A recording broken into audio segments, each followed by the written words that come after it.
Hello, you should see the desktop, and I hope you can hear me now. Does it seem like everything's working okay? Everything, see the desktop, hear me, everything working? Yeah, looks good.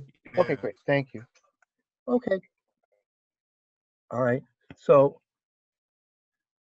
first up here, we're going to start a new topic next week. Okay, so here's a reading assignment on what we're going to be talking about next week. Okay, the first reading assignment's real short, even though there's 3 reading assignments. The first one's short, the second one's kind of long, and the third one is kind of short.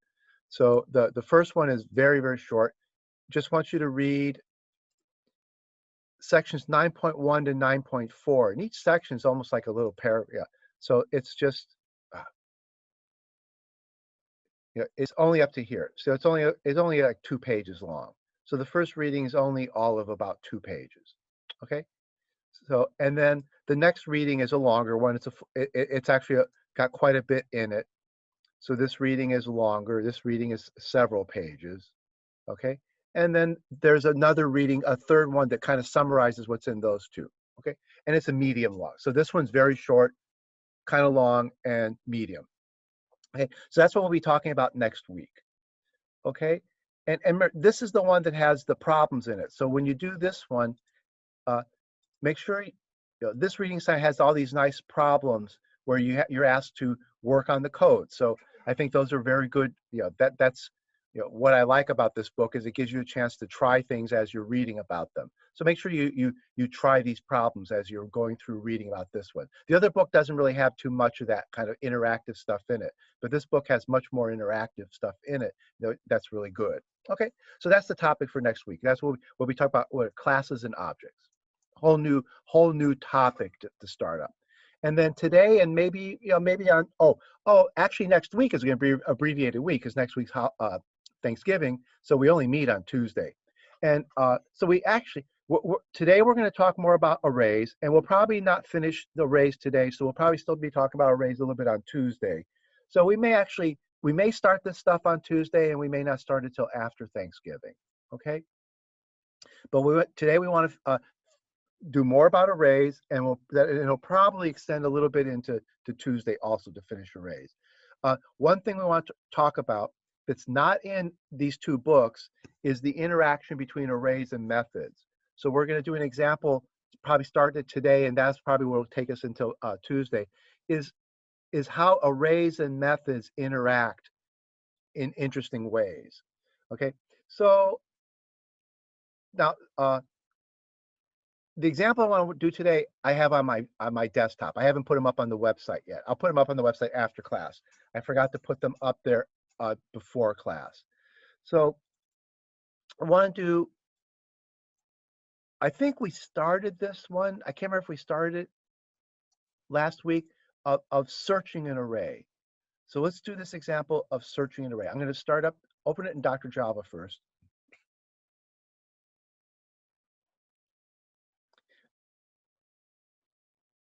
Okay, search an array. Now, first, let's look at real quick something we did last week. Last week we found the largest and smallest in an array. And it introduced some interesting things that weren't so obvious that we had to worry about. Like find the largest and smallest in a non-empty array. It doesn't really work to find the smallest number in an array that doesn't have any numbers in it. But that introduced the idea of an empty array. And we talked about the idea of empty array versus null pointer. And that's one of the things we're doing is that as we introduce more ideas, especially about arrays, we keep having to notice other issues. Arrays make us think harder about what we're doing. So like what there's 2 things that come up here that's interesting. First of all, you can have a program that works, it does something, but it only works if under certain circumstances. For example, this code would crash if you gave it an empty array. We saw that this thing would fail on this line right here if you gave it an empty array. If you gave it a non-empty array, it would work. That's something we call a precondition. that this thing needs to, that this method, this algorithm only works when this is true, that the array is non-empty. So that's one idea, that you can write a program that works, but it works on the assumption that some things are true, and that if those things are not true, your program might crash or it might give the wrong answer. We call those conditions preconditions. So this program has a precondition that it has to be given a non-empty array. Now, if we tried much harder, we could get rid of that precondition. We could write this program so that it did work on empty arrays, but then that takes some trickiness. That takes first of all, you have to figure out what you even mean by the maximum of an empty array or the minimum of an empty array. And there are correct answers to those two problems. What's the maximum of an empty array? What's the minimum of an empty array? But we don't want to introduce those yet, okay? So you can get rid of this precondition, but right now we don't. We're stuck with that precondition. This program does the right thing if you give it the right thing. You give it a non-empty array. Okay, and then there's a question, what do you mean by an empty array? This is an empty array. This is an empty array. That's not what we mean by an empty array. And that's real important, that having a reference variable with a null in it is not what we mean by empty array. And remember, we saw that over here. The Java visualizer doesn't show them the same way. Empty array, but null. There's no array over here to be empty. There is no array named random int 3. Okay, that's a name and it has no value. It's holding null, which is a way of saying that it doesn't have an array to point at. Okay, so we see interesting ideas. Precondition, a program can be correct, but only on the assumption that what you give it meets a precondition. If you don't give it something that meets that precondition, then the program might do the wrong thing. And the other problem we have to worry about is null arrays, empty arrays and null arrays. Okay. Now what we want to talk about today is kind of similar. We want to talk about searching an array, and it's going to bring up other things that we have to worry about. Okay, so let's look at what we're talking about. So we're going to talk about a problem, but that problem introduces ideas that we have to talk about that if we don't talk about these ideas, we can't make the problem precise. Okay, so here's the problem. Fill up an array with numbers. In this case, I'm going to fill it with random numbers, just so that every time I run it, the program's a little bit different. Fill an array with numbers, and then look for a number in the array. In this case, we're going to look for the number 50 in the array. We're going to fill the array with random numbers between 1 and 100. We're going to have 10 numbers. They're randomly chosen between 1 and 100. And the question is 50 in the array? Okay. And what are the questions that come up in this case? Like, let's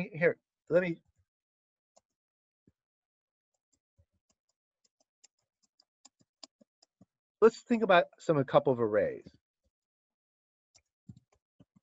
Here's a row of indexes into an array, and I'll put the data below it. So here's indexes. Okay, and here's data for an array. Suppose that at index 0, there's the number 4. And then at index 1, there's the number 3. At index 2, there's the number 0. At index 3, there's the number 7. At index 4, there's the number 3. At index 5, there's the number 9. And then, say, 2. And then 1. And then, say, 5. And say, okay. So an array of size 8. So there's an array of size 8. So, I'm sorry, array of size 9. There's 9 entries in the array. And then this is the index 9 that doesn't have something in it. It's the length of the array. So I put it in that row just to kind of remind us that the number 9 in this array is the length of the array, but there is no number at that index, because that's going to be important to us. Okay, now, what about when you search the array? Okay, so search the array for a number.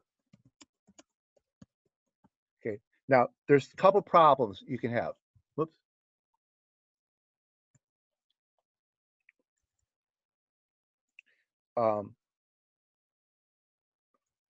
what if the number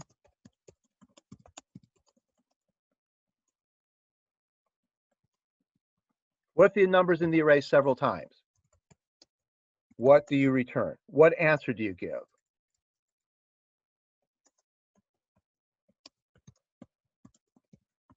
Okay, for example, I made it so the number 3 is in the array several times. Okay, so if you search the array for 3, there's a bunch of answers you could give. You could say, well, 3, the first occurrence of 3 is at index 1. The last occurrence of, I thought I put 3 in there 3 times. Well, let me put a 3 here. Let me put it in there 3 times. The last occurrence of 3 is at index 7. And then there's another one at index 4. Should you return the first 3 you found? Should you return the last 3 you found? Or could you return all of them? Could you return answers like 1, 4, 7? There's multiple possibilities. So if the number's in the array several times, what answer do you give? You could give the first, the last, or all. So you could give the first answer, the last answer, or all the answers. Okay, which one do you give? Another related, somewhat related question is, what if the number is not in the array? What if the number is not in the array? What answer do you give?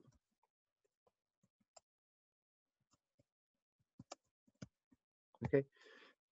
Now, these problems are related to earlier when we saw when we have a string and we can say the index of method.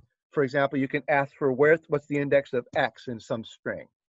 Okay, so I have some string, and I could ask what's the index of x in that string. So this string might be cat. What's the index of x in cat?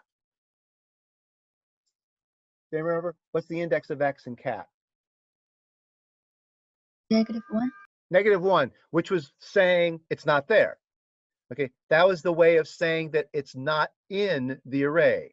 So that's one thing we could return. We could return -1. Now over here in my picture, that's an index that's over here. Whoops. If you think about it, -1 is this index. It's kind of like 9 is at this end of the array. 9 is the length of the array. It's an index that doesn't have any item in it. If you think of it, you can think of it as an index that doesn't have any item at it. Similarly, -1's at this end of the array. It's the number 1 less than 0. There's nothing there either. So you could return -1 as a way of saying, well, that index is it's not a valid index. So let's use it as a signal that that what we're looking for is not in the array. That's what index of does. Okay. Now, in terms of the first question here,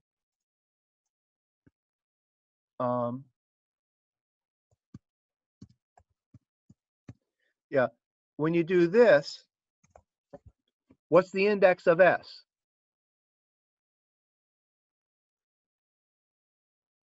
There's a lot of S's in there. And what does index of give us? 2. Because it always returns what? The first index. The first index. And in the case of them, they actually have a last index of method. Remember, we even said that they actually did create, what they did is they gave that a special name. If you want to return the last index, so if you wanted to find this S in Mississippi, then you would call last index of. But the string method didn't have any way of giving you all the indexes. They didn't even try to do that. They would only give you the first or the last, but they wouldn't give you all. Now, we're going to write our own way of searching an array. We actually can choose to do, we don't have to do what last index of, we don't have to do what index of does. We can do whatever we want to do, though index of is a good indication of what people think is a good way to do these things. Index of gives you the first occurrence, okay? And if you want the last, they gave that a separate name. They gave it a name last index of. They used -1 as a signal that the that what you're looking for wasn't in there. So we can try doing that also. But let me show you that that's not such an obvious right answer to give. Another possibility here is to give the answer length.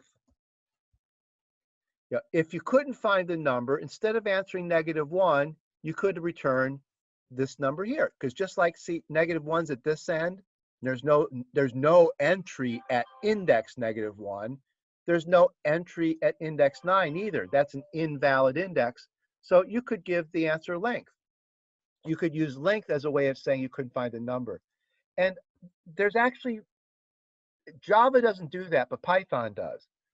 Because Python does the following thing.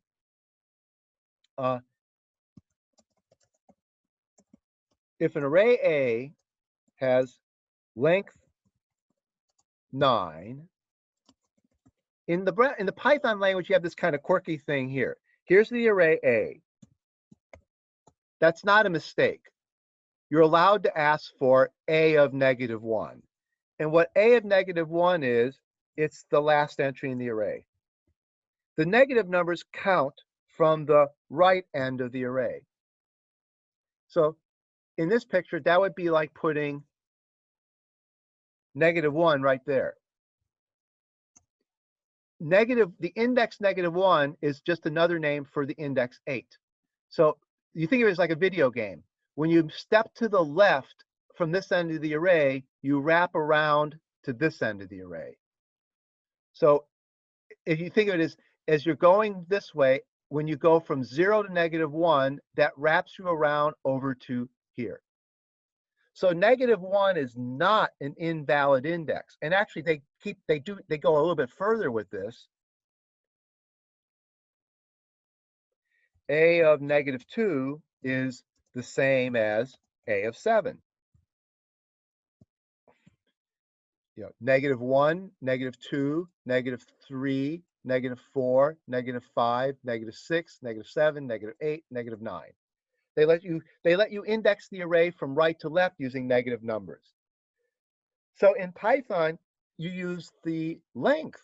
You use this index to mean not found, because that index doesn't work. That index is not a valid index.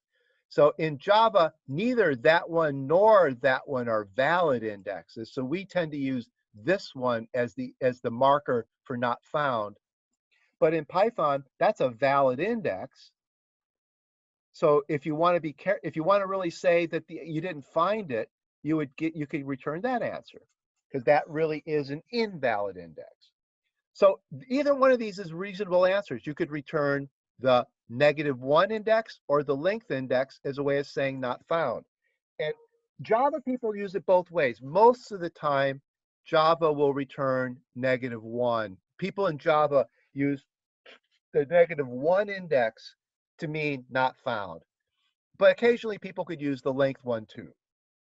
Okay, but it's not like that's an answer that's written in stone as the right thing to always do. It depends on the language you're working in, like, in Python. Okay, so I should say here, in Python,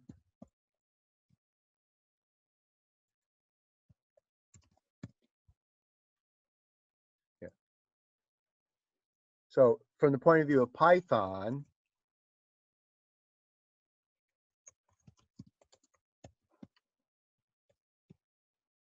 so in Python, -1 is not an invalid index. So it's not a good candidate for not found.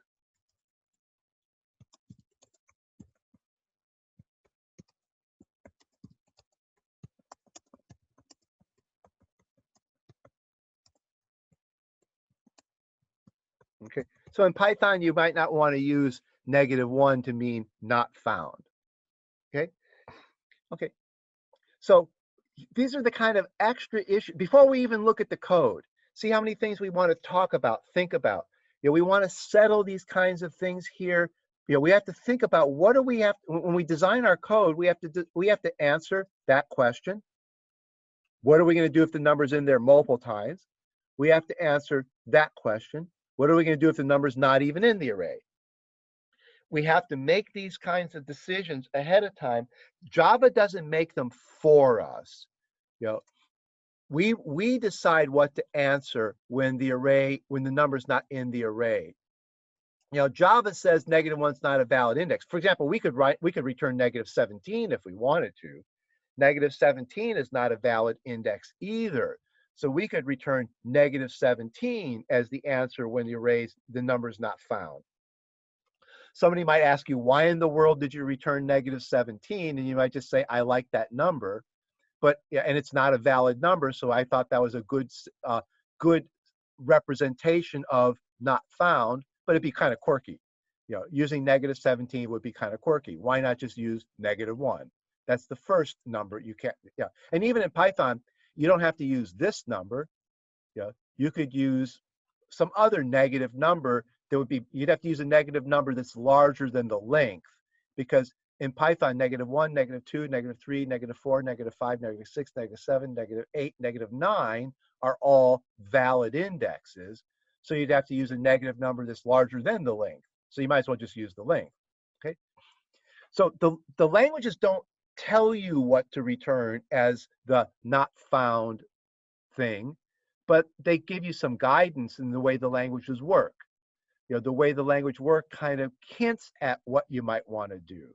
Okay. All right. So now, let me see. Let me save that.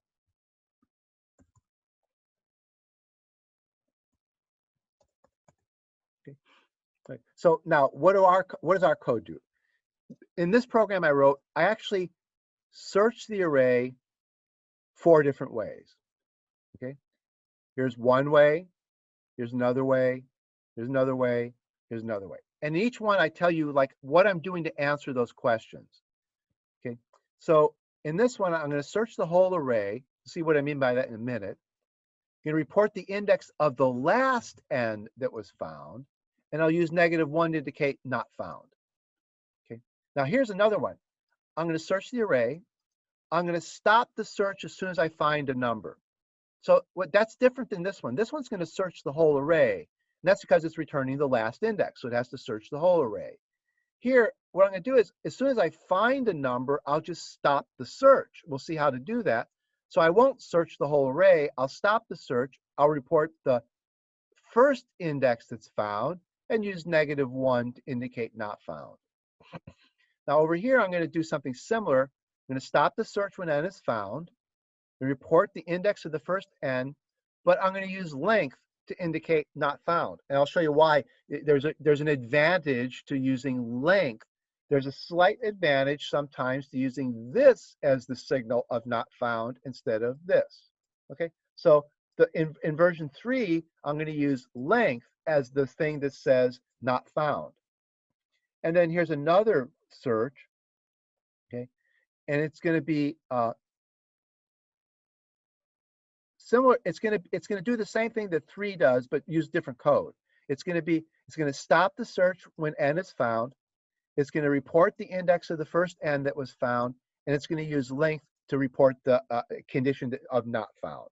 But it's going to be written in a slightly different way than 3 is. So 3 and 4 act the same, but they're written differently. And then 1, 2, and 3 all act slightly differently. And 3 and 4 act the same, but they're written slightly differently. Okay, so there's no one way to do this searching.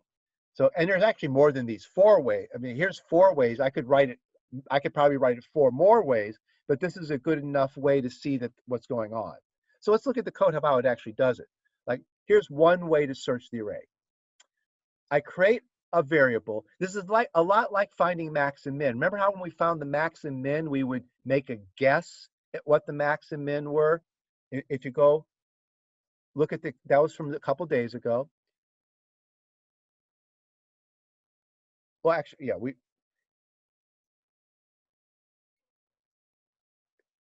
remember this 2 lines of code here said, let's assume that the first item in the array is a guess at the largest, and let's assume that the first item in the array is a guess at the smallest. So you made a guess. Okay, then the loop updated the guess. Well, that's the same idea we're going to use here for searching the array. Yeah, finding the max and min is a good example of searching an array. There's a lot in common between this searching, finding the max and min, and searching for a particular number. Because in both cases, you're looking for something. Here, you're looking for the largest number and looking for the smallest number. Here, we're looking for a specific number. So what we do is we guess that the number's not in the array. So we make a guess that the where in the array is -1, meaning it's not in the array. Okay, then here's our loop that goes through the whole array. Start at index 0, go up to the length, but not including the length, because as we said, the length index really isn't there. See, the length index doesn't have anything at it, so we stop just before the length index. So that's real important to remember that that should be a strictly less than length. I mean, if you wanted to, you could write this as less than or equal to length -1, but nobody likes to write it that way. You know, that would be here by saying you go from 0 up to 8. Okay, well, that's reasonable. Go from 0 up to and including 8. But nobody likes to write it that way. Everybody wants to write it as go from 0 up to, but not including the length. And that's all programmers prefer to write it this way. Every once in a while, you see somebody write it this way, and maybe they have a good reason to. There might be an occasion when, like, they do want to write it that way for some reason. But it's pretty rare to see a programmer iterate through an array that way. It's almost always going to be this way. Up to, but not including the length index. Okay, now what do I do as I step through the array? I look at a number and ask, is it the number I'm looking for? If it's the number I'm looking for, update the guess. A lot like we did with the max min. With the max min, we step through the array, we looked at a number. If it's larger than what we've found so far, update the guess. And if the number we're looking at is smaller than anything we've seen so far, update the guess. So similar logic, real similar logic. Step through the array, updating your guess as you go through. Okay, so here we're using the same kind of thing. Guess, make a guess, then update the guess. Okay, now notice that this is going to, as I step through the array, like if I'm searching for 3 here, it'll find 3 and say, oh, I found 3 at 1. But then it'll keep looking for 3 and it'll say, oh, I found 3 again, so now where is 4? Then it'll keep going through the array and say, oh, I found 3 again, where is 7? And then it goes to the end of the array and it ends up with where is 7. The last where found is the answer. Okay, so the last where is the answer we give. Now, what happens if we don't find the number? Why is this? What happens if you don't find the number?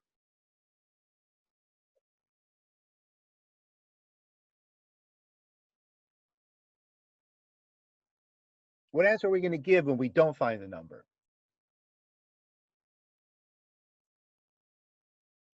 -1. Yeah, and is, yeah, if I don't find the number, is this going to be is this going to be -1? Like, what's the logic? What makes that -1 when I get to the end of the array if I didn't find the number?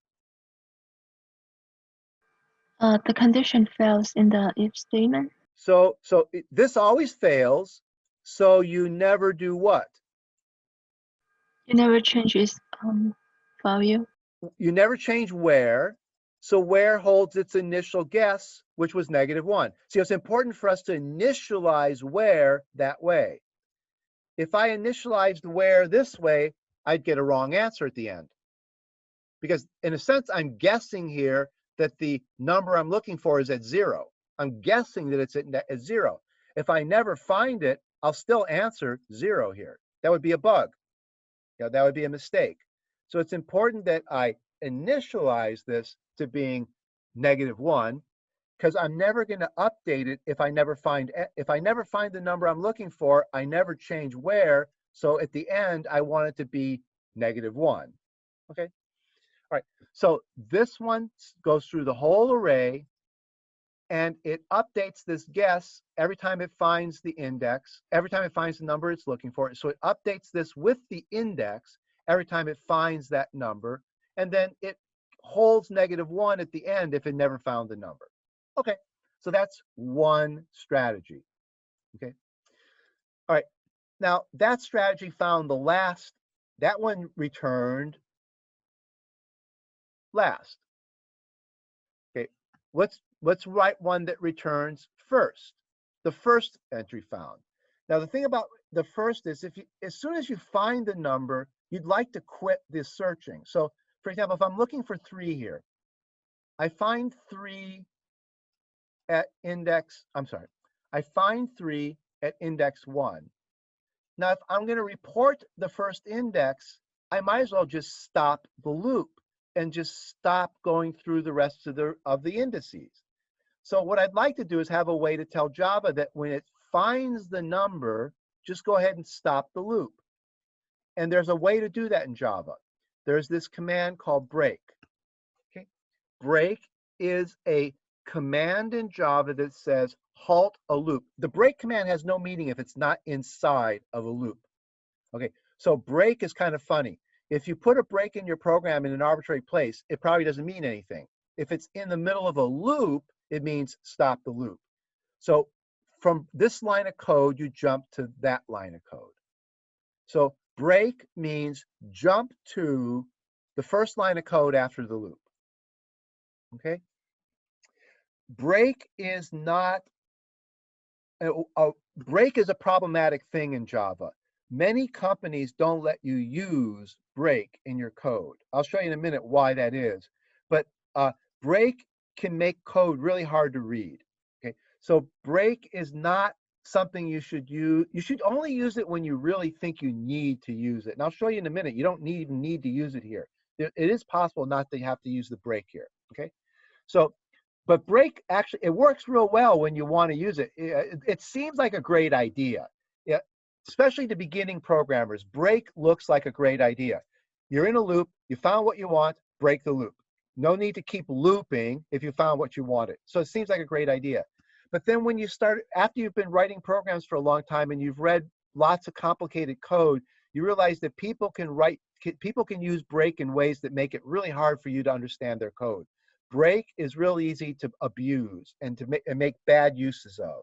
So there's many companies that don't even allow it in their code because you can always avoid it. You never really have to use it. If you work a little bit harder, think a little bit harder, usually you can avoid a break. Okay, here it works great. Here it's just real clear what I want here. I'm looping through this array, but if I found what I'm looking for, I update my where and I quit the loop. So then I get down here and n is, the where is where I found n. On the other hand, if I don't ever find the number, then just like before, if I don't find the number, I never update where, so it's still holding this -1. I initialize it at -1 so that if I don't find the number I'm looking for and I never break the loop and the loop goes all the way to the end, it'll never have updated where, so it'll still be -1. So where will be -1. Okay, so there's a way of finding the first answer, and we don't. And what's nice about this is, if the array is 10 billion items long, and we find what we're looking for after a few thousand locations, we don't have to go through the rest of the millions and millions and millions of locations in the array. We don't have to loop through the whole array. We can just quit the loop as soon as we found what we're looking for. Okay, that's one reason why people usually return the first. That's actually the main reason why most people return the first thing found. Because to return the first thing found, you don't have to go through the whole array. To return the last thing, you must go through the whole array. Why do you have to go through the whole array to find the last thing? Why can't I just quit here? There's the last 3. Why don't I quit there? Because unless you check, you don't know if that 5 is a 3 or a 5. Right, yeah, the program's dumb. The program doesn't have eyeballs where it could see ahead of itself. the program doesn't know that 3 is the last one until it checks the last one. Yeah, so it has to if you want to report the last index, you have to go through all the indices. You have to go through all the indices if you want to report the last one, because you don't know until you get to the last one whether it holds the number you're looking for or not. So that's usually why people don't automatically return the last entry. They usually return the first entry because it's more efficient. Because if you return the first entry, when you find the number you're looking for, you can just quit the loop. Because you found the thing you're looking for, just quit the loop. And a lot of times that means using a break, but not always. Not everybody likes using a break to quit a loop. Break is easy to write, and it's in a simple example like this, the break clearly is a good way to write this code. Excuse me. But in a more complicated program, believe me, break it can drive you crazy.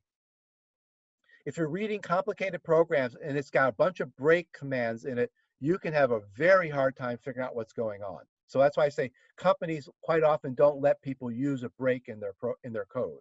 Okay, now let's look at a third example. Okay. The third example, what it's going to change is, okay, it's going to stop the array when n is found. It's going to stop the loop when n is found. It's going to report the index of the first n, just like up here.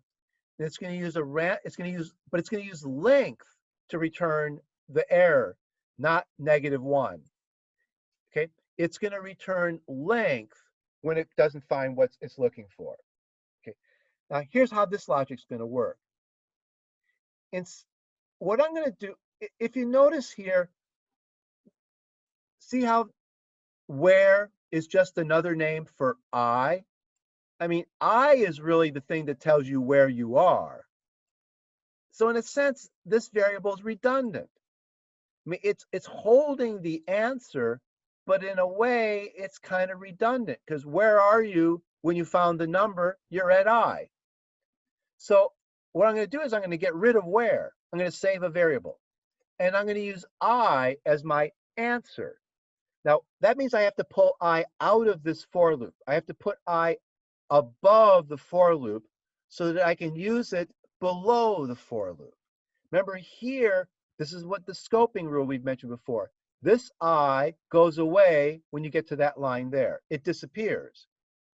So I save the I in this variable so I could use it down here. Okay? So I'm kind of, but where just is in a sense I, so it's in a way redundant. So here's what I'll do. I'll just let I be the thing that holds where I am. Okay, but I have to declare it outside the loop instead of inside the loop. Okay, so that I can use it outside the loop down here. But now, what happens when I get to the end of the array and I haven't found the number? If this is never true, and I never find the number, then I has gone all the way up to length. So now its length is the signal that I didn't find the number I was looking for. So then I say, if I is less than length, I found what I was looking for. If it's not less than length, it's equal to length. So this would mean I is equal to length. So the else part here is that I is equal to random_int.length. In that case, I did not find the number. Okay, so length is now the flag that tells me that I did or did not find what I'm looking for, instead of -1 being the flag that I did or did not find what I'm looking for. So the where has the advantage that I could use the -1 as the flag, but I need an extra variable. If I don't want to use that extra variable, I can use I as a double duty. I can use it as the loop index. But I can also use it as the answer. It holds my answer. But then I'm forced to make my answer to be length when I don't find the number. Okay, so it's just quirky little ways of writing code. You may have a reason to prefer this one because it doesn't declare another variable.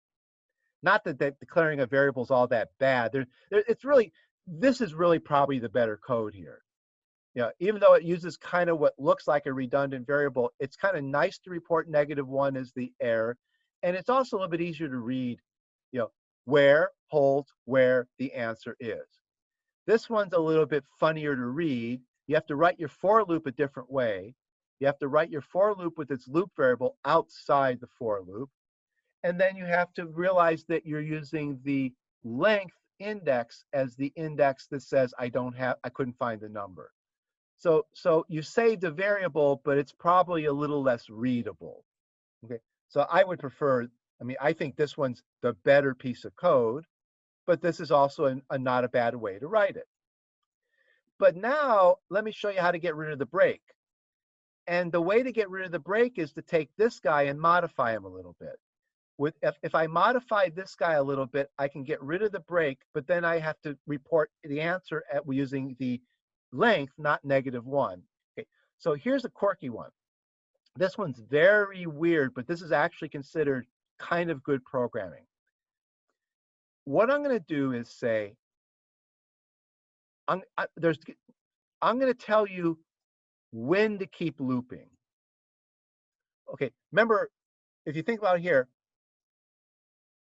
I look at index 0 and I don't find what I'm looking for. So I should keep looping.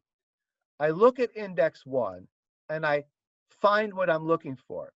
So that means I should stop looping. So in a sense, what I'm looking for is something to do with how I'm looping. Now, if I don't find what I'm looking for at the end, I stop looping because I get to the length index. So notice that there's two things that can make me stop. I could stop because I got to the loop index, or I could stop because I got to an index that has the number I'm looking for. Like if I'm looking for the number 6, the number 6 isn't in there. So index 0 doesn't hold a 6. Index 1 doesn't hold a 6. Index 2 doesn't hold a 6. Keep looping. Keep looping. Keep looping. Oh, I got to 9. I better stop looping because I've run out of an array. Okay. So there's two things that stop me from looping: hitting the end of the array or finding the number. Well, here I write that in my logic. I say that there's two things that keep me looping. I keep looping if I'm not at the end, and I keep looping if I have not found the number. By putting more logic in here, I don't need a break down here. Okay, and notice that the only thing in this loop was a break. If I don't need the break, I actually have an empty loop. This is another really quirky thing here. There's nothing in the loop body. See, over here, the only thing in the loop body was a break, but now I don't need it because I put this extra logic over here. So now I have what's really quirky, an empty loop body, which occasionally people write. And I put in a comment here to remind, see, the empty loop body actually looks like this. It's a semicolon all by itself. And if you want, you don't need the braces. Let me write you something that your boss will fire you if you write. That's legitimate Java. But if you write it like that, you'll probably get fired. It's correct. That's an empty loop body. But believe me, no one's going to like trying to figure that out. But that semicolon right there literally means empty. Like this compiles fine. Oh, it doesn't compile because remember, this thing's not a Java program. So I have to close this thing to compile my Java program. So let me just close this thing. And now I can compile my Java program. I really wish Dr. Java didn't compile all the files you had open. It's really annoying that it compiles everything you have open. Okay, notice that this compiled. This is legitimate Java. It's bizarre Java. It makes it very hard to read. So when people do want to do this, what they always do is they put a little comment like this. They'll do empty, then put the semicolon. Okay, as just a way to help the reader see what's going on. Okay, they'll put this thing here saying this guy's empty. What they won't do is put, this is horrible. This is only slightly better. Yeah, some people might put the semicolon by itself on a line. At least it kind of grabs your attention that there's a semicolon sitting there, but it's still really hard to figure out. Most people would put, or they can do like what I had earlier, put the braces, and then say in here that this thing is actually empty.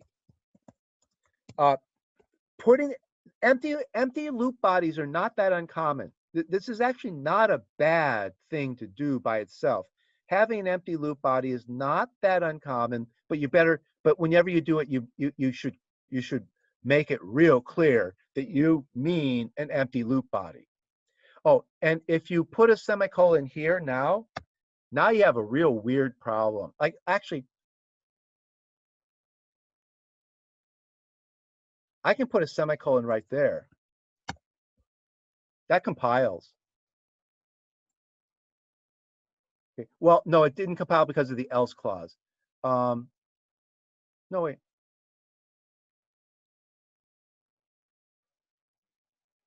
Oh, I put it in the if statement. I stupid me. I meant to put it on the for statement. I can put a semicolon right there. Okay. Now, oh, it didn't compile because now there's no. See, this is no longer inside of a for loop. This is not. See, this is no longer inside the for loop. So that break caused problems. Let's see. Go up here.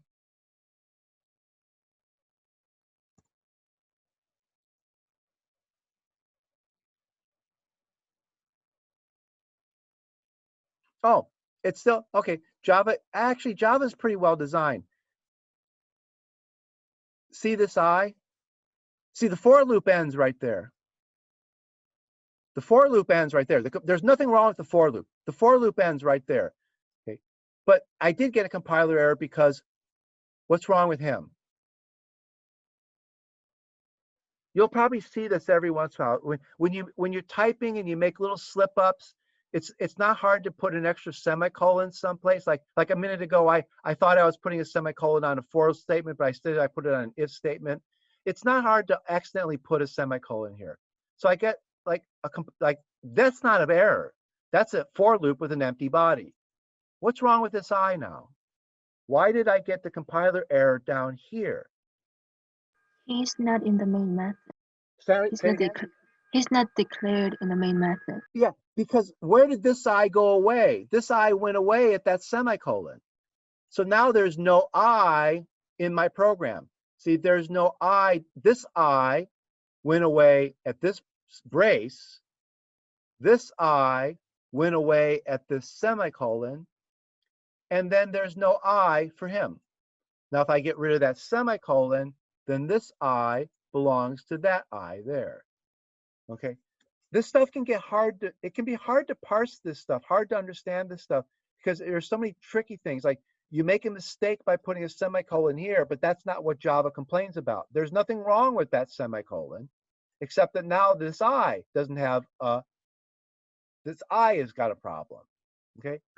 And down here, when I put a semicolon here, again, that wasn't a mistake. There's nothing wrong with that for loop. The I is out here, so this I is not a problem. That I is this I, but the break is but Java says, but wait a minute, you have a break, and it's not inside of a for loop, so it tells you you're not allowed to have breaks. That oh, in C++ this would compile. In C++ you can put a break anywhere, and then you would have a problem if this was C++. But in Java luckily warns you when you have a break that's not actually inside of a loop. But see, that loop ended right there. Now, notice that the I is not a problem anymore because this is a good reason why you should not declare your loop variables outside of the loop unless you need to. I've noticed on some people's code, they're declaring their loop variables outside of the loops. Don't do that. And this is a good example of why. If you declare your loop variables outside of the loop, you could make mistakes and not be told about them. Like here, I put a semicolon there, but the compiler doesn't warn me about that I because it's declared outside the loop. But over here, when I put the semicolon here, I got warned about that I, which is good. It's good that I get warnings. Unless you have a really good reason for declaring the loop variable outside the loop, don't. Put the loop variable in the loop. That's standard practice in Java. And the Java language is designed for that reason to be that way. They want you to put the loop variable in the loop, and then they'll warn you when there's funny things going on. Now here the warning is the break is not inside of a for loop. Okay, the I is not a problem, but the break is a problem. Okay, so you got to, so that's why this code down here is so worrisome. Putting an empty, writing this code like here is not a bug. Now it's a feature. I really do want an empty for loop, but I have to warn people that that's what I want, because otherwise they might think I have a real weird bug in my program. Unless I warn them that I'm intentionally doing this, they could think that something slipped by you, that you just, you didn't mean to type a semicolon there. You did type a semicolon there, and you just never noticed that there's a bug because it compiles correctly. There are many, many, many examples in the real world of bugs where people just typed something that was a stray typo, nobody ever noticed it, and years later it turns out to be an important bug in some program. Stray typos become subtle bugs. So, that could be a stray typo, or it could be a feature. If I want it to be a feature and not a stray typo, I really need to say that. That's one of the problems with programming.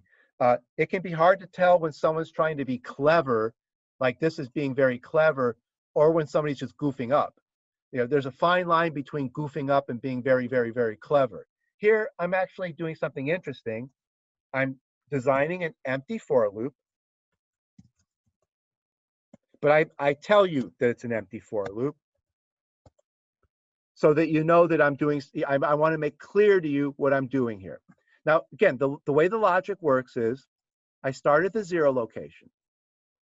I look at, have I got to the end of the loop yet? The end of the array yet? No. Have I found what I'm looking for? No. Increment the variable. Have I got to the end of the array yet? No. Have I found what I'm looking for? No. Increment the variable. Notice that there's nothing to do inside here. Okay, so now it's just, have I gotten to the end of the array?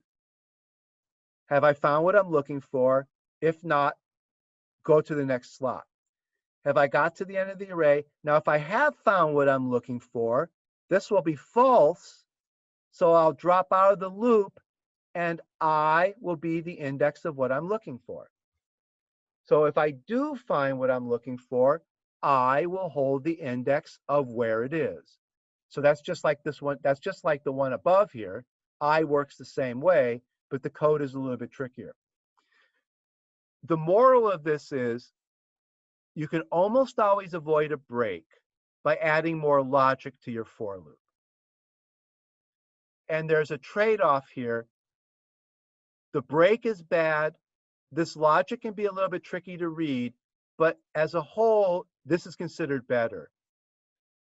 In more complicated programs, it's better. Here's what's wrong with this. Here's what's wrong with break.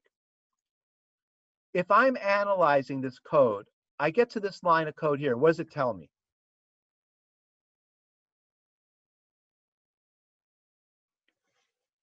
What does that line of code say my program's doing?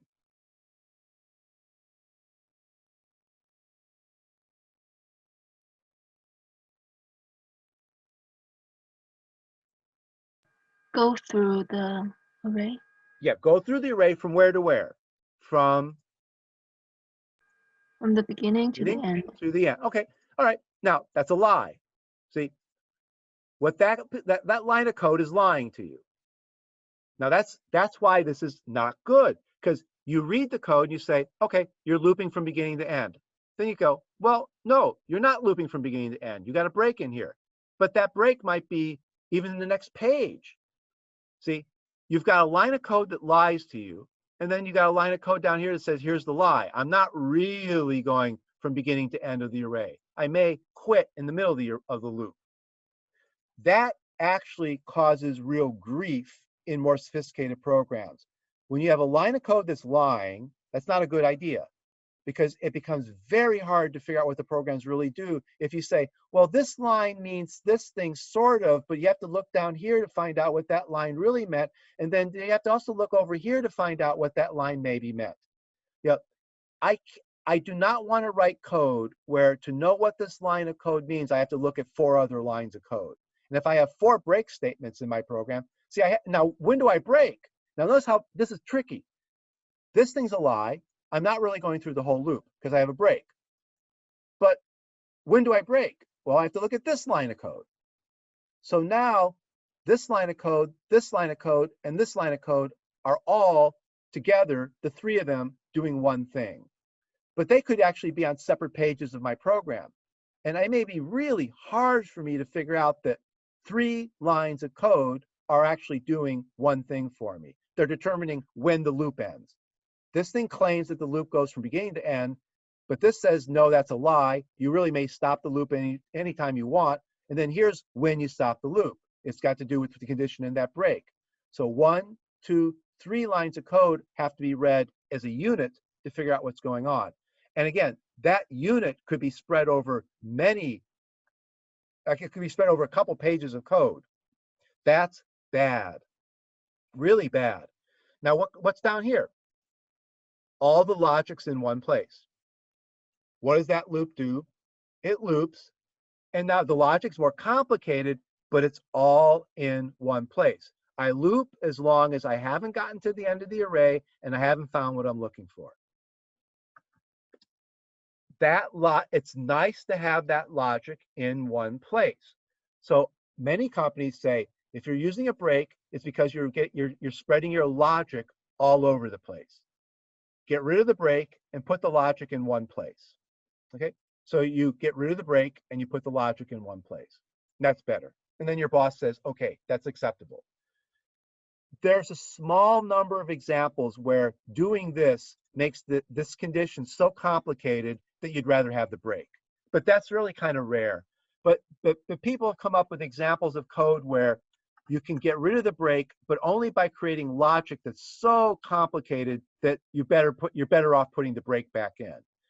Most of the time when someone uses a break, it's really not that hard for them to write better logic and get rid of the break. And that's what a lot of companies take the point of view of. A lot of introductory programmers think breaks a great idea, and they use breaks all over the place in their code. And it's usually not that great of an idea. You can quite often write better code by getting rid of the breaks. Though a simple example like this, break is great, it's fine. Now, that's such a simple program. Even though the logic's spread over 3 lines, it's not hard to understand it. But yeah, it is important to realize that the logic is split over 3 lines. And you have to, if you change any one of those lines, you're changing the way this program works. And here, the logic's all in one place, which is good. Okay? So, subtle issues of programming. Notice I said earlier ago, we take a simple problem like finding the min and max in an array or searching an array. And even these simple problems make us think real hard about programming.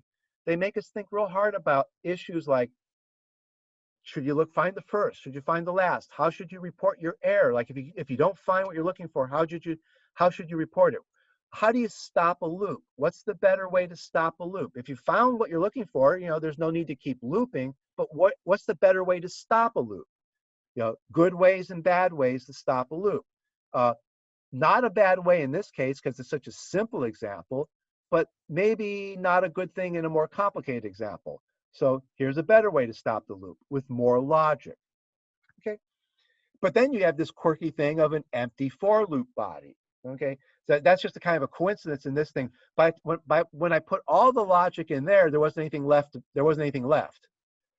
Usually that's not the case, but occasionally, all the logic ends up there, and then there isn't anything left for the body of the for loop. Okay, so you do actually have this every once in a while. Okay, but it's still better to have as a rule of thumb, it's better to have a little bit more logic and not have the break. Okay, all right.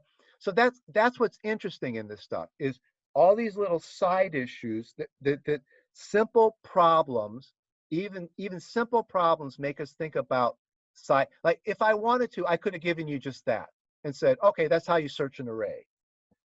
But that would be brushing under the rug all these interesting ideas. That would be ignoring all these interesting ideas that you're not going to avoid. Even in a first course of programming, you really are going to, as you write your own code, you'll end up having to think about these. Like you may not remember exactly this way, and you may try to solve the problem yourself, and you may end up writing one of these others, which are perfectly okay, because that's not the only way to do it. That's not the only way. So it wouldn't be right to tell people to show them only this one way. It's really not good to say that, oh, here's the way to search an array. And these 4 ways are pretty close to what I would think of as the ways to search an array. But I could write the code slightly differently. Again, I could manipulate these to be slightly differently, but these are the main differences, these 4 different ways here. Okay. All right. Now let's start another idea, the interaction between arrays and methods. So that's this other example here. Okay.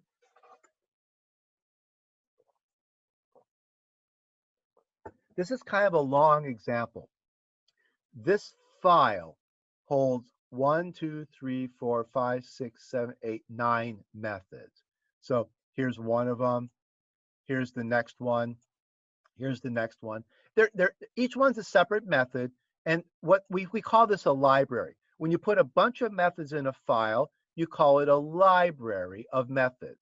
Instead of having every method in its own file, which can clutter up your folders, you can put a whole bunch of methods in a file and call it a library. Okay, so this is a little library of array methods. So I called it array methods.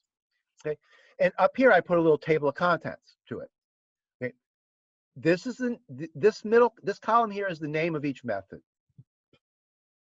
This tells you what each method returns, like max returns an int. This tells you what it takes as an input. Every one of them takes an array as input, but sometimes they take more than an array as input. This one takes an array of integers. This one also takes an array of integers. This one takes as an input an array of doubles. Okay. Now, what does max do? Well, it takes in an array of integers and it returns an int. So you might guess pretty reasonably that it returns the number that's the largest number in that array. And min takes in an array of integers and it returns a number, and you can make a reasonable guess that min returns the smallest number in that array. Okay, let's run that through the Java visualizer and see what it does. Now this file is actually too big to put into the Java visualizer. Let me show you what happens.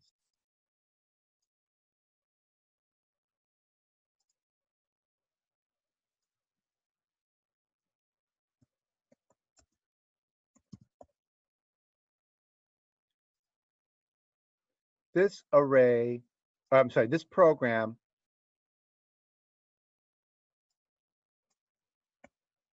is kind of long because it's got all these separate methods in it. And if you ask it to visualize it, see, it gives you weird error message. It doesn't even, it just fails. The error message is useless. Report a bug, they tell you who to send an email to. And the real error is that your program is too long. Yeah, see, error thrown, your URI is too long. The program's just too long. Okay, now, so what I'm gonna do is I'm gonna delete a bunch of these methods. So right now I just want to look at max and min. So I'll just delete a few of these methods that we'll look at them. We'll put them back in the file later. That's one of the disadvantages of the Java visualizer. It's kind of limited to what it can do. It's got space limitations. So I'm going to delete several of these methods.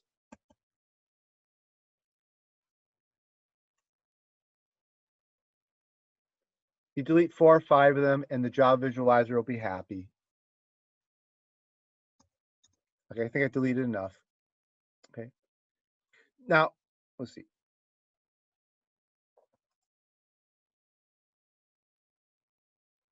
Now I still have a problem. That's because I didn't put a main method in this file. It was really just a library, but I want to test the max and the min method So let me go ahead and add a main method to this so we can just test it. So let me add a public static void main string args.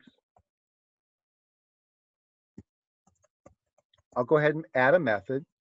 What I'll do is I'm going to create an array named A. I'll put some numbers in it.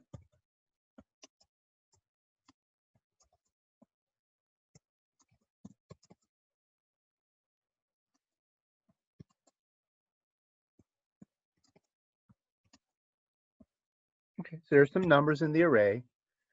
And then I'll say int result.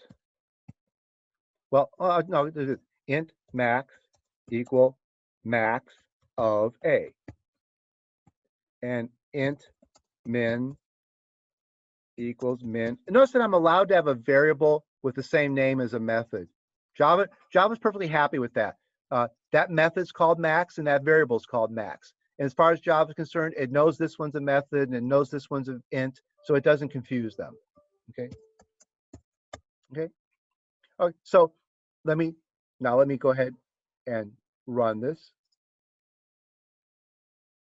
Okay. And we'll see how what happens when I call. So okay. So there's my array A. I have an array variable. I have a reference variable. That's this. I have an array object. That's over here. And I make the reference variable point at the object. Okay. Now the question is going to be, what about when I call this function, how does it get access to that data? Okay. What does it mean to say I'm going to call this method and I'm going to ask it to find the max of this array? Okay. Now watch how that works. I'm going to say I'm about to call down in here. Now notice that this method has a variable, a parameter called input array. And we passed the argument A was the argument and input array is the parameter. And what Java did is it copied the arrow that's in A. See, A holds an arrow. It copied the arrow in A into that reference variable. So now that reference variable points at the same array. Notice that there is no new array. When you call a method that takes an array as an input, you don't get another array.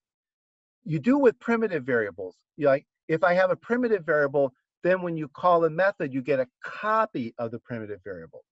But when you call a method with an array, you don't get a copy of the array. The reference, the parameter just points at the array. So these guys share that array. This is why I've asked you so many times to draw pictures of reference variables that are aliases to one object, because this is what happens when you call methods. This is what naturally happens in Java. Every time you call a method with an object, you get an alias to that object. So this reference variable and that reference variable share that one object. Okay. Now I'm going to search that array. And I'm searching through that array to find the max. Okay. Okay. Now I found the max is 23. Now what happens when I return? This stack diagram goes away because I'm returning from this method, and the variable max is going to now hold the answer from they'll hold this return value from the max method. Okay, so now notice I lost that other reference variable. The array, notice how the array just stays put. All that time when I'm going, if I go back inside the method, when I'm inside the method, before I call the method, when I'm inside the method, and after the method, this array just sits there. The array doesn't even really know anything about the method call. Okay, that's kind of interesting. The array object actually doesn't really know anything about the reference call. It doesn't know that it was a parameter to some method. It just sits there, and it ends up having two names. The method accesses it through one name. The main method accesses it through a different name. Okay. Now, the min is going to be the same way. When I call the min method with this parameter, that parameter is going to, that argument, when I call the min method with that argument's going to go into that parameter. So the min method is going to get an arrow to that array there. Okay, so now I'm in min, and input array points to that same array. That array just sits there and keeps getting used over and over again. Notice it's real important. There's no copies being made. Java never copies an array unless you give it an explicit command to copy an array. Unless you see a piece of code that says make a copy, Java never copies arrays. Now that's not true in other languages. C++ will occasionally make copies of arrays. There'll be times when a line of code causes an array to be copied, even though you didn't realize that that was what was happening. Java, all these methods here, when they take an input array, they never make a copy of the input array. They always just get an extra arrow to the input array. They'll always just pick up an extra, when you're inside the method has an arrow to the array.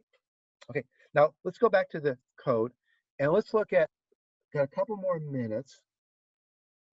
Here's a real tricky, these three here are real tricky. I don't know if we'll be able to finish them.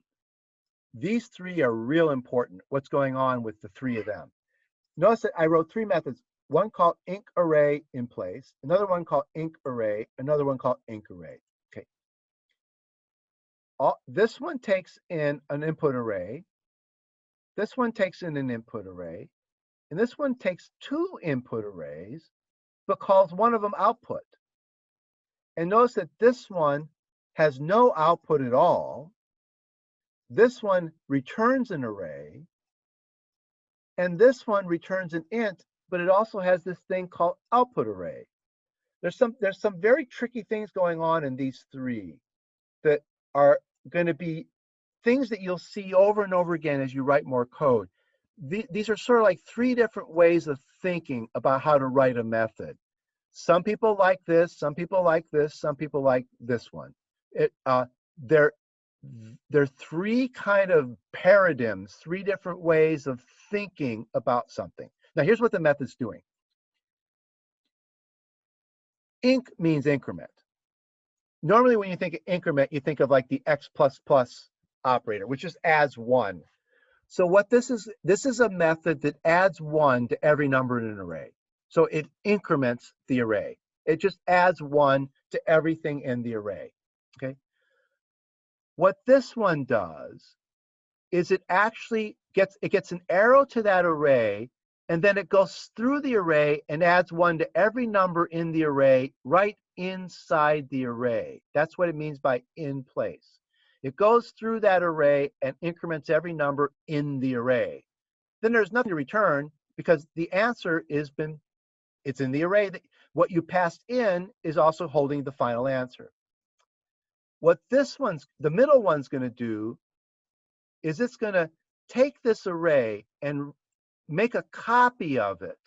It's going to make a copy, the same length, and then in the copy, it's going to put each number in the copy is going to be one more. It's not quite a copy. The second array, the numbers in the second array are all one more than the numbers in the first array. Then it's going to return the extra array. So instead of modifying this array, it's going to leave it alone, and it's going to say, I'm going to put the answers in a second array and give you a second array. When we run it, we'll see that there ends up being 2 arrays. What this one does, it's a little bit of a combination of the two of them. This one takes in 2 arrays. There's data in this one and essentially garbage in this one. And what the method will do is it'll copy the numbers from here into here, but add 1 to each one. So this will hold data going into the method. This one, we don't care what's in it. We're going to overwrite what's in it. The numbers from this array will get copied to this array with +1 added to them. Okay, but then what's this return value? The return value is to warn you of a possible error condition. If these 2 arrays don't have the same length, it's kind of hard to copy this guy to that guy. So if somebody calls this method with arrays that don't have the same length, this thing will return a -1 to point out that there was a mistake somehow. And if these things have the same length, and so it can do what it's supposed to do, this thing will return +1 to mean there was no problem. So now the return value is what we call an error code. So three ways of doing the same thing. I want to add one to, I want to take an array and add 1 to everything in the array. And then there's these 3 wildly different ways of doing it. Go ahead and make the changes in the array itself. Make a copy of the array and make the changes in the copy and return the copy. Or have the person who calls you provide you with 2 arrays, data in one, garbage in the other, but then you're going to copy the values from this one into that one and update them. But then you have to warn them when they made a mistake, when they gave you 2 arrays that aren't the same length. In the real world, all 3 of these strategies are used all the time. There's lots of examples of code that say, well, I'll just modify my input and give it to you back as output. Or I won't modify my input, I'll give you a duplicate that holds the output. Or you give me an input and an output array, I'll copy things from the input to the output array, but I'll warn you if you did something goofy like give me 2 arrays that have different lengths. Okay, so we run out of time. That's where we'll pick up on Tuesday next week. We'll look at, and you can look at it yourself. You can look at how the code looks different for these. There's the 3 of them. Well, see, there's the inc array in place. There's the one of the inc arrays. Oh, I deleted the other one, but it's in here.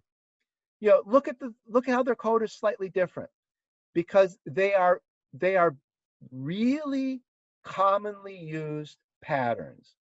This way, and this way. And notice I wrote a lot of comments to explain what's going on. So I wrote a lot to tell you that this, there's a lot of ideas going on in this one, but there are the 3 ways of saying how to increment an array. And this isn't just incrementing this matters. This could be true about sorting an array. This could be true about finding anything you want to do to an array. You could do it 3 ways. You could do it you could just modify the array itself. You could say, here's the input array, here's an output array. Or you could say, here's 2 arrays, use this as the input and use this one as the output. So these strategies are you're going to see them all the time when you see people working with code that uses arrays. Any given programmer decides which one of these 3 they want to use. They'll say, I like this one better, I like this one better, or I like this one better. But the world's split between people who think that one is better than the other. Or there are times when one of these is just a better way. Sometimes that really is the way you should do it. Sometimes that really is the way you should do it. Okay? So that's where we'll pick up on Tuesday. This idea of these 3 ways you can take an array as input and return a result using it. Okay? So we'll go ahead and quit there. And remember, next week is Thanksgiving, so we'll only meet on Tuesday. But if you have, I remember I started grading your exam 1, and I hope it'll be done by tomorrow. Okay, so look for a result for exam 1. And like I said before, when you get your exam scored, please look at the exam itself, because I put comments in the exams. So look at the exam, and like I said the other day, download it, keep a copy of it, because at the end of the semester you'll lose access to it. When the semester ends, they'll turn off your access to this Brightspace course, and you won't actually. I'm pretty sure this is the way it works. I'm pretty sure you won't have access to things like your exams, and your homework assignments. You should keep copies of everything yourself. You should have on your computer. You should be keeping your own copy of everything. Okay, because you can't really trust Brightspace. You shouldn't trust anything. And also, at the end of the semester, I'm pretty sure you're going to lose access to it. Okay, so look at your exam. Look at the exam itself. Look for the notes that I put in it. Okay, and then if you have questions, please send me an email or arrange a Zoom meeting. So when you see your results, look them over, and if you have questions about them, please send me emails or ask. Okay, so have a nice weekend and see you on Tuesday. Goodbye.